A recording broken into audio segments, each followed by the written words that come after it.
Hey guys, welcome to what we call here the village. We have, let's see, there's 1, 2, 3, 4, 5, 6, 7, 8, 9 teepees here that were all handmade by kids ages 18 and under.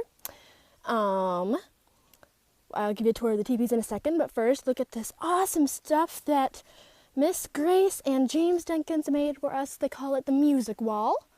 How cool is that? They literally put some old drums that they had out here, and the kids love those, but they get extremely loud sometimes. There's a drumstick. Excuse me if I slap a mosquito every once in a while. And then, of course, this is the wall part of that. Yeah. Anyways, there's that with some old kitchen stuff they had in the garage. Okay, so all of these teepees are circled around this meeting area in the middle, made of stumps and rocks that they found in the woods. They had the guy who lives here, who's letting us stay here, is actually a chainsaw sculptor, so he has a lot of wood everywhere, as you can see. He saws down trees and stuff, and these are the sticks that come from those. Anyways, so our first teepee over here on the right is Derek's. He actually was helping us with all of our teepees over here for like all week basically, and we asked him where's his, and he says, well, you know, I haven't really had time to make myself one, and besides I just like to help you guys make them. So we surprised him one of those times that he was gone. He actually was with family or something. Anyways, we built him this teepee while he was gone. That was actually kind of cool because we only had a little bit of time to do it.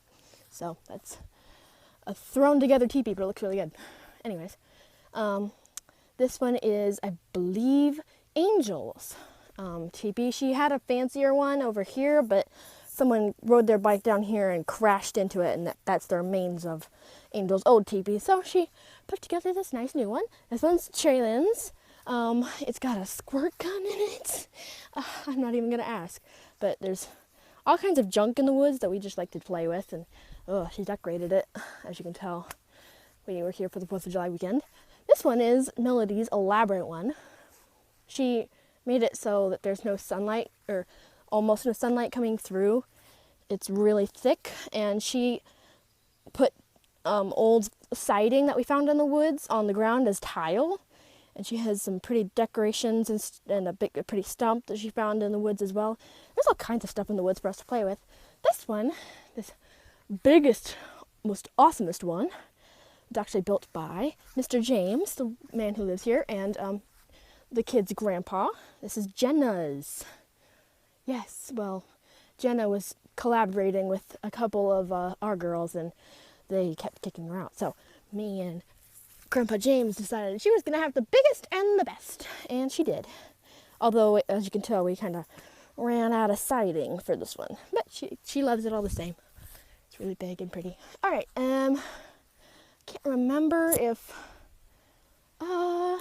which one of these was already here. I think that this one and that one were already here when we got here. They've been here for years, but we just helped them get a little bit bigger and more elaborate. This one's Daisy's teepee that I think she improved upon. And this one is, I think, Ruby's that she just kind of took over because it was nice enough as it was. She has a cushion in there? I don't know.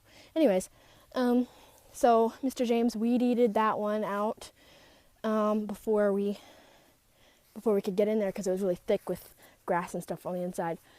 Anyways, this one is, whose is this? Who do I not have? Probably Dylan's. That one's Jada's because it's Jada sized, as you can tell. She's itty bitty, and this is I don't know what that is. This is, I think it's Dylan's, because Dylan's the only guy left who doesn't have one. Yeah. So anyways, that's pretty much everybody. And that's the wagon that we used to haul siding and junk that we found in the forest. And there you have it, our village. And we spent a lot of time working on making this really awesome. And I have a feeling that it'll be here for years to come.